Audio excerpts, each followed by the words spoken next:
Hi, and welcome to Law Firm Fixers, where Ross Yellen, Jeannie Lutz, and Raj Jha talk about all things fixing that your firm needs, or not.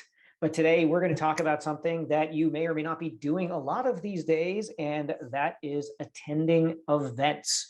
So the world has changed a little bit, and depending on what state of the wonderful union you are in, you may be able to attend events. You might not be able to attend events, but let's talk about whether or not they're a good idea just from a marketing, not from a public health standpoint. We're just going to talk about from a marketing and business development standpoint. So I'm going to call in Jeannie first because I just feel like it today. And so, Jeannie, what are your thoughts on today as we're doing this in early September 2021 about events and marketing? What are you seeing and what are you thinking? So I think that, midsummer people were like, yeah, everything's going to go back to normal in the fall. Everything's going to be great. And people were really beginning to ramp up their event program. What I would say from a marketing perspective is still do them.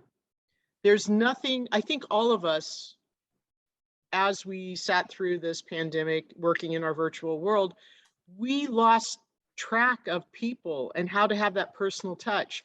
And we've done it through Zoom and everything else, but it's not the same thing. Take precautions, but to the extent possible, I'm a super fan of going to events and networking. The key point is don't be a wallflower. Don't just sit in a room. Take the time out, even with the mask on, if required. Network, network, network. Much easier to do in person, even if they can't see your smile. Mm-hmm. See, I get told all the time that you can always see my smile because I have big cheeks. So you see the smile right here. I just thought you were gathering nuts for the winter or something. Yeah, it's multifunctional, Raj. That's what I'm all about. But to Jeannie's point, I think that the in-person touch point is invaluable. Also, just by way of, I recently went to an event and I found it really, I don't know, I guess a tip that I would give folks is if you're going to an in-person event and you don't want to shake hands, just be really clear, give people clear direction because people are kind of looking, oh, are we shaking hands? Are we doing fist bumps? What are we doing? So I wasn't shaking hands with folks, but I would just immediately go up with the fist bump, which, 2 years ago, never would I ever have given another attorney a fist bump. But right. Now, I very clearly walk in and that's the, and people respond, people react, to a indicator like that. So give the indicator. Mm-hmm. If you're wearing a mask, people are going to give you more space, all of those things. But also, in terms of event attendance, always have a plan B. There always is a plan B when you're planning an event. And that, in these days takes the form of Zoom. And I think that calls another point in my mind, which is think about before you attend events, what does that event look like? So, if it's in person, are you going to be comfortable going to that event? Is it inside? Is it outside? Is it a 500-person event? Is it a 15-person event? All of these things are going to change your comfort level. If you're not comfortable being there, it's not worth your time because you're going to be kind of like this, don't talk to me.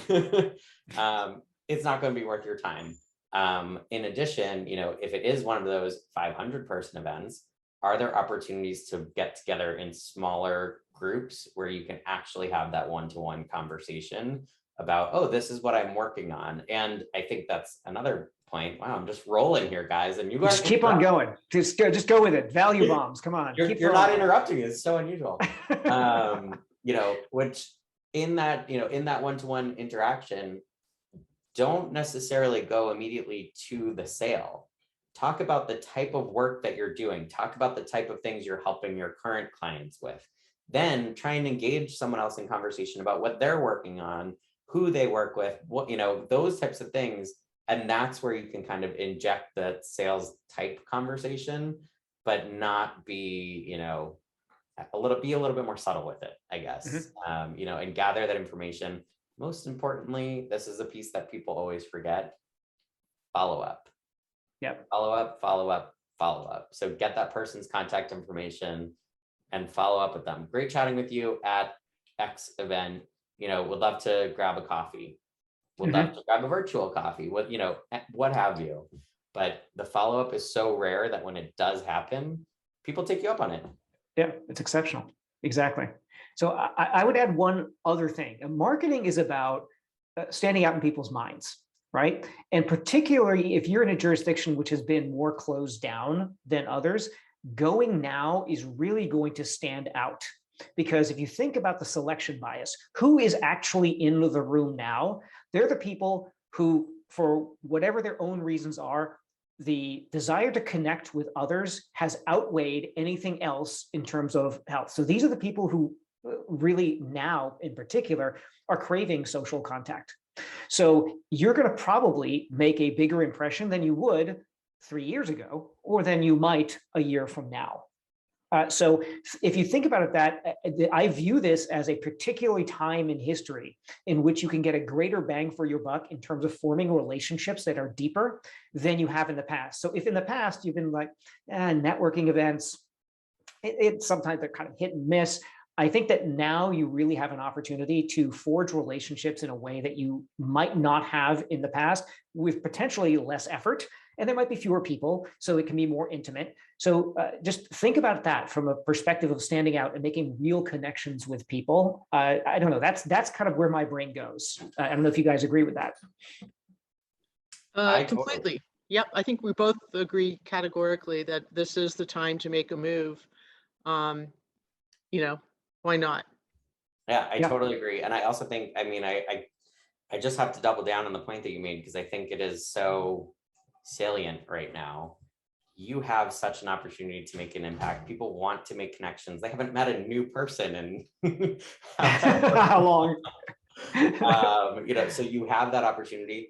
Also, take the opportunity to push yourself out of your comfort zone. Whereas previously you might have attended an event, with your colleagues, whatever form that takes. Go on your own. You'd be surprised at, just by going on your own, how quickly you have to step out of your comfort zone, because you want to be included in a conversation instead of sitting there by yourself.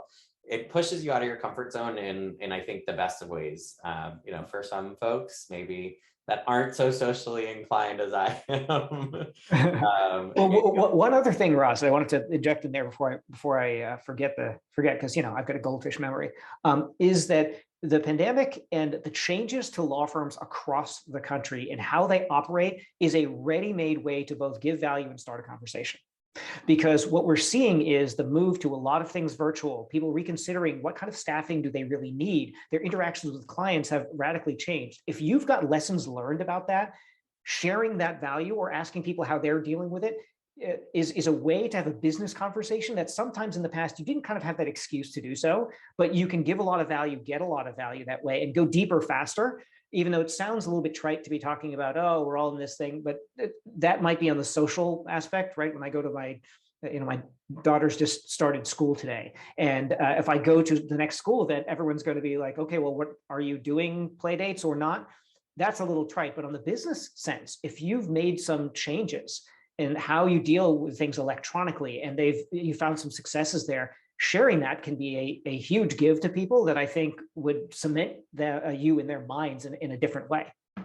Just to piggyback on that, to use our own example, right? Our pivot to, we had an office, we were headquartered here in Boston.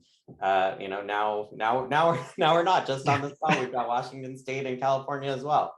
And me bouncing back and forth between Colorado and Massachusetts. So who knows, where in the world the folks of Practice Alchemy are these days, stateside. But the reality is that alone, talking about that with our own clients and giving them that value of how we made a seamless transition, and potential clients as well that are struggling to figure out what they're going to do in terms of their team. What is their team makeup going to look like? Are they okay staying fully remote? Are they, how do they interact with clients?